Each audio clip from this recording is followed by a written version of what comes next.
Hello, hello, hello. Here we are, 81 days into your 365 tips for the year. This is Tracy from Your Success to Last 360, the 365 tips you're going to get every day this year. Now, those of you that aren't premium members, you're getting this batch this week worth of tips because I'm giving them out to give you a taste of what we do here. We do Mondays, which you get those episodes of Your Success at Last, DNA, every Monday. And then we gave out a few free episodes of those to give you a taste of that. Those are longer form, a little more in-depth, but still, short, 10, 15, 20-minute little shows and share with you. And these ones here, usually about 5, 7 minutes so long, maybe a little shorter, maybe a little longer, unless I'm babbling like I am right now. But just quick little tips, little things to remind you of those little lessons that we've learned over the years. And if you haven't learned them, to help you learn them. So you can go, oh, yeah, I know that, but you forget, you get busy, right? Today we want to talk about your inner voice. One of the cool things about your inner voice is it's right more often than it's wrong. Have you seen the movie E.T.? I know, I talked about movies yesterday, what it is with me and movies. I love movies. Movies are awesome. Movies are a great way to get lessons. I think movies for our current society are the bards of old. They're storytellers on a big screen. They're sharing with us and passing down lessons. And in E.T., for me, the lesson was do what's right. Listen to your heart song. Do what's right for yourself and what's right for others. And how do you know what's right? Well, you listen to that heart song, your inner voice. See, we all have this inner voice. But here's the thing. So many of us, I don't say us, I try not to. So many spend time drowning it out with work and stress and sex and alcohol and drugs, whatever is going on, right? Oh, I'm too fam. I have too much going on with my family. I don't have time for that. They get hectic and they stop listening. All the while, it's still in there and it's still trying. Well, it's really not trying. It's still actually continually speaking to us. We have only but to listen. Who talks like that nowadays? Obviously, I do. I'm here talking to you, right? Look, here's the thing. When it comes to this inner voice, I'm not going to sit here and try and tell you what that inner voice is. I mean, some people call it your id. Some say it's a connection to universal intelligence. Hint, hint for all you law of attraction people out there.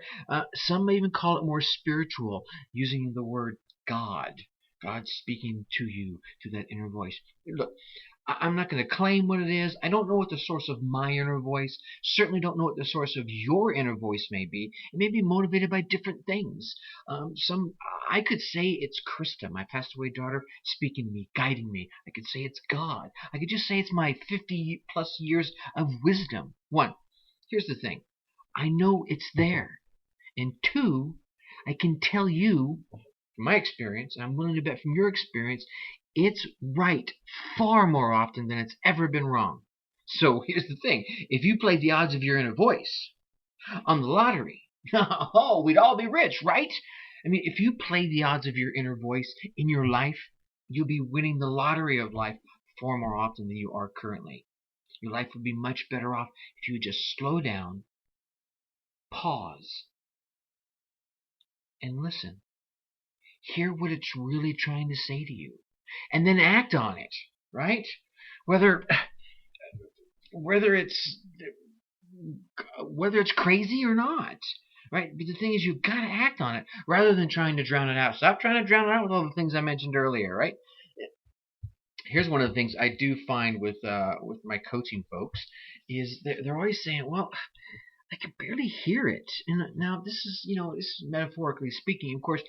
We can all hear our inner voice, but sometimes we're just not listening to it. But to help them out, the one thing you got to do is you got to acknowledge it. So whether your inner voice is quiet or it's loud, you got to acknowledge it to keep it going. Now, if you do have a quiet inner voice, what you can do to acknowledge it is as soon as you get an idea or a thought or a concept or any kind of insight from your inner voice, I want you to write it down. then I want you to reread what you wrote down and then comment on what you wrote down. Now, I'd like you to comment on it verbally, openly. But certainly, if you can't do that or uncomfortable with doing that, inside your head, hear yourself saying the words that you're thinking, right? And write down your response.